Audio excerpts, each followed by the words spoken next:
With the Sue Gray report being released with crucial information missing, Cressida Dick seems to have come to Boris Johnson's rescue.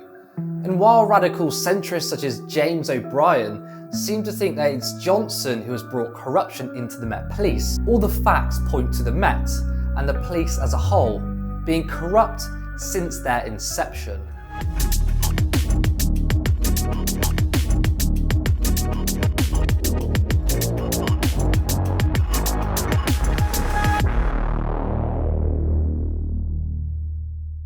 It looks increasingly likely that Johnson will face the chopping block, although the efforts of Cressida Dick to block the Gray report may have bought the Prime Minister some time. Power protects power, that's for sure. Speaking of protecting power, let's look at the history of the police.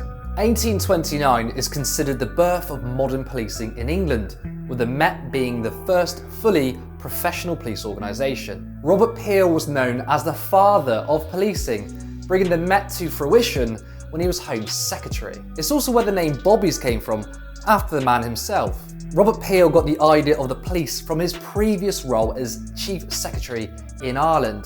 His role included managing the uprising in that period. But don't let the liberal class fool you. The imposition of a police force was not there to protect the public.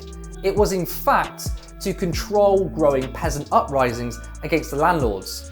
The work Peel was doing was on behalf of the owner class. Alex Vitale is a professor of sociology, and he argues the reality is that the police exist primarily as a system for managing and even producing inequality by suppressing social movements and tightly managing the behaviours of poor and non-white people, those on the losing end of economic and political arrangements. The police were a tool for capitalism. The wealthy used the police to exploit the poor to enrich themselves. Immigrants were used, especially in northern cities, to solidify a new working class to serve capitalist interests.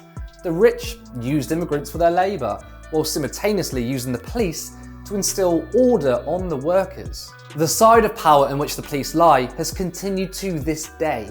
Protest movements are met with hostility and violence. Those who oppose the ruling elite are labelled domestic extremists. Since 1968, over 1,000 people have been spied on by undercover police, including family justice campaigns, trade unions, and environmental and peace groups. During the 80s, miners suffered beatings at the hands of the police, who were there to break strikes and workers' solidarity.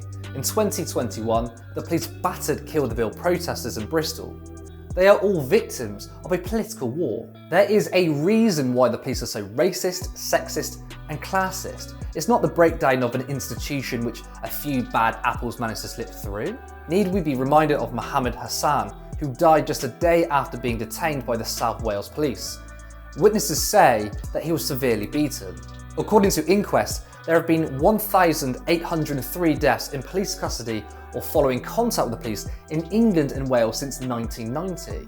At the beginning of the year, the Met Police were scouring the streets at night, swabbing hands for drug use. Their given reason to bother innocent people was women's safety. Ironically, only one person was arrested, a woman. The operation proved to be an embarrassment for the police.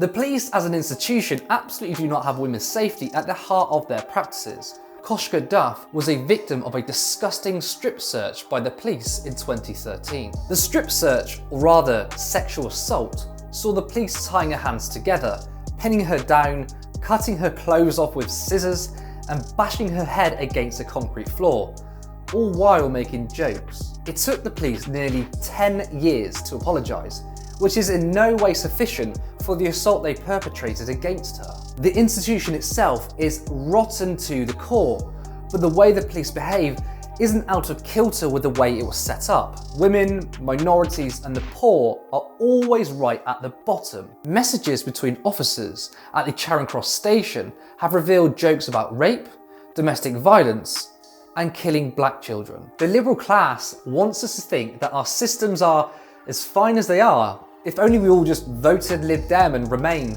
all would be right with the world. But that's clearly not reality. Our systems and structures often come from a place of injustice, social movements and political battles that sometimes involve direct confrontations with those wielding power, including the police. are vital to create a more just world. The role of the police, in which it protects the capitalist class and the privileged, and the disgusting racist and sexist culture within it, doesn't need reform. Its current apparatus needs to be abolished and true community and restorative justice put in its place.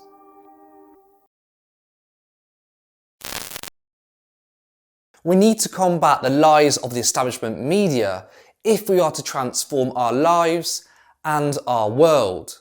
Now, more than ever, the Canary is needed to speak the truth, powered by you. Go to the Canary website and click support now.